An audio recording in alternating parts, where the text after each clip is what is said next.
Uy, Buboy! Jeboy! Ano yun? Wala lang. Nakakabagot, no? Oo nga eh. Pansin ko din. Bakit kaya? Siyempre, yung may-ari ng account na to, si Kuya Kenkoy, walang maisip na content. Laban na lang tayo flip top, ano? Oh, tara, ano? Tikyo. Hulaan mo kung sino na naman maglalaban ng flip top. Totoo ba yan, Tep? Tara, makinood tayo. Tara.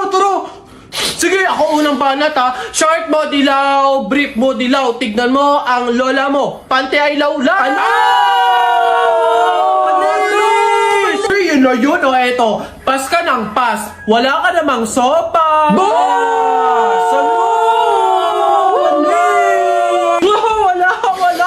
Baduy o eto. Payag ka, nanay mo, madre. Ikaw, bukang kapre. Eto, simple lang pero mabangis. Di wow. Tayo mong dilaw. Ako na. Alam ko ulam nyo kagabi, kaldereta. Pinasabog ko bahay nyo, natira ko beta. Epek ko ito bago. Nakita ko nanay mo kumakain ng giniling. Sinapak ko, gumiling-giling. Sino ba yung ang ingay? Hoy! Kuya Kenkoy? Kayo mga bata kayo. Desisyon na, flip top lagi. Random content, hindi pro flip top. Pala desisyon tong mga to. Uwe! Yung manok na itinola nyo na lang, be, yun ang nagpapahirap sa pag-shoot ko ng content. Be, bang sarap nito, no? True, pati yung price ko.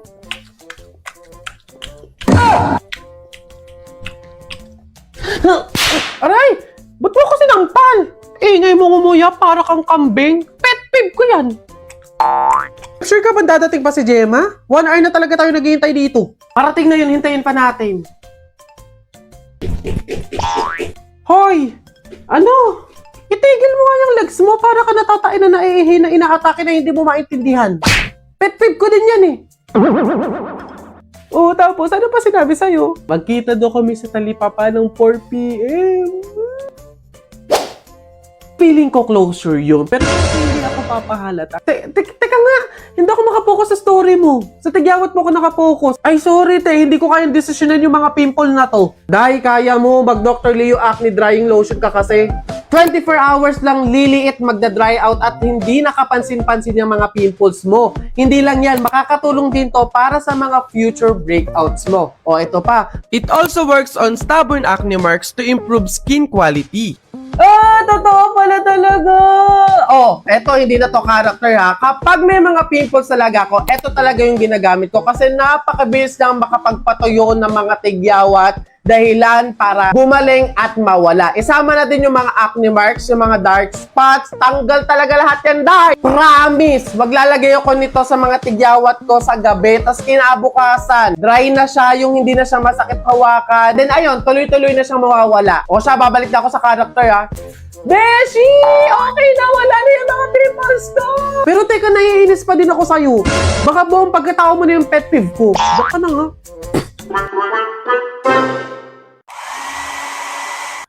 Aray!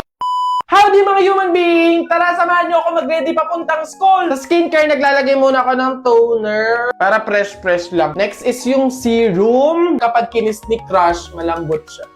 Next is yung sunscreen. Paubos na. Diyos ko naman, wala pang pambili. Polvo lang okay na. Tapos pag nagpo-polvo kasi hindi masyadong mainit. Ayun. Diba? Pwede na naman. Lip balm. Ganyan lang. Para pag kinis ni crush, rar. Kilay. Para lang mas makapal siya. Tignan. Mag-ready naman tayo ng dadalhin natin sa ating school. Siyempre, ballpen. Meron ako ditong pad na dadalhin. Sticky notes. Correction tape para pwede nating maitama yung mga maling desisyon, mga pagmamahal na hindi pala dapat. Yan. Lecture notebook. Kapag may mga dinidiscuss yung mga subject. Hindi pwedeng mawawala ang aking tumbler, ang aking aqua plant. Ikaw ang magsasalba ng buong semester ko. Ha? Stay hydrated. Kahit maulan, maaraw, kahit anong season, kailangan nating maging hydrated. Yung Aqua Plus nyo din, lagyan nyo din siya ng style and ng design. Cute lang, gano'n, di ba? Parang usok-uso talaga yun sa mga tumbler, lalo na sa Aqua Plus. Yung nilalagyan nila ng stickers, ng mga styles, ng designs, kasi every corner, every part ng tumbler na to ay talagang may kwento. Doon kasi nila na-express yung sarili nila sa mga pagde-design. Lakas kaya maka-cool. Yung parang feeling mo ang rich kid mo pag may hawak kang ganito sa school. So almost ready na tayo. Mag-uniform lang ako. Babalikan ko kayo para makita nyo ang final look. 3, 2, 1, eh!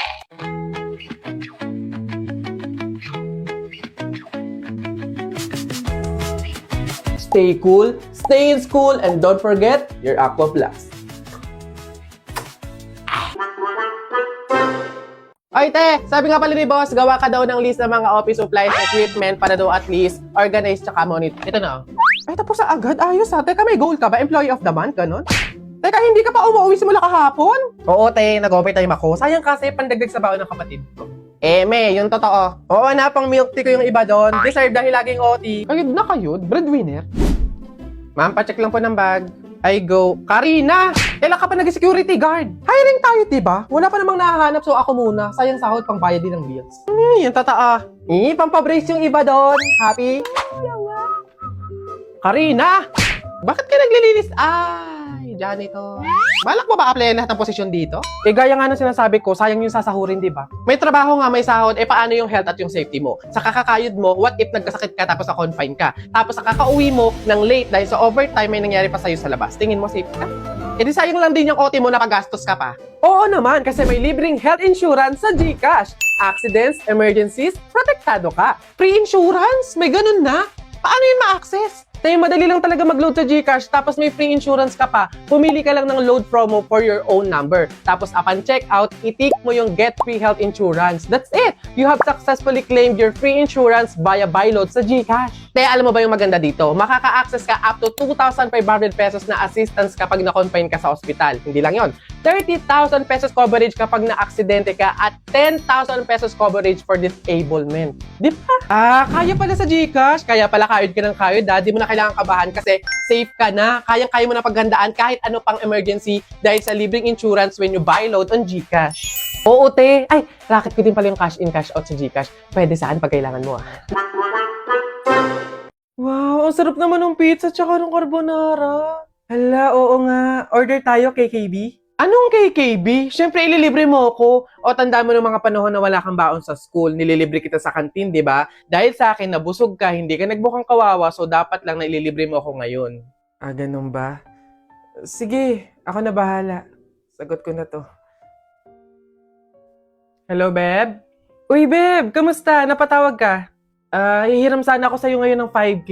May mga parcel kasi ako ngayon na darating Hala, sorry babe. Wala din kasi ako ngayon Kakabayad ko lang din sa mga bills. Wow ha, pagdating sa akin, wala. Ako nga noon di ba pinapahiram kita? Tanda mo nung na-hospital ka, yung nagpa-check up ka. Kung hindi dahil sa akin, baka lumala na yung sakit mo.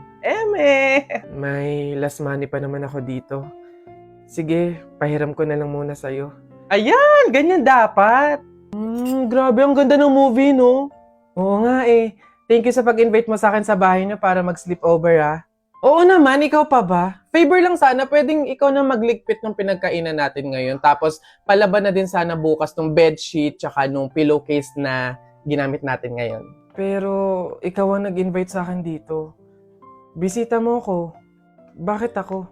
Ay, nagreklamo pa siya. Te, kulang pa nga yun sa mga naiitulong ko sa'yo noon O tanda mo nung nililibre kita ng pagkain kasi sabi mo hindi ka pa nakakakain ng mga masasarap, pang social na pagkain. Shopping! Di ba? Nililibre kita pag nag-shopping ako kasi wala kang magagandang outfit. Ngayon naarte ka pa dyan?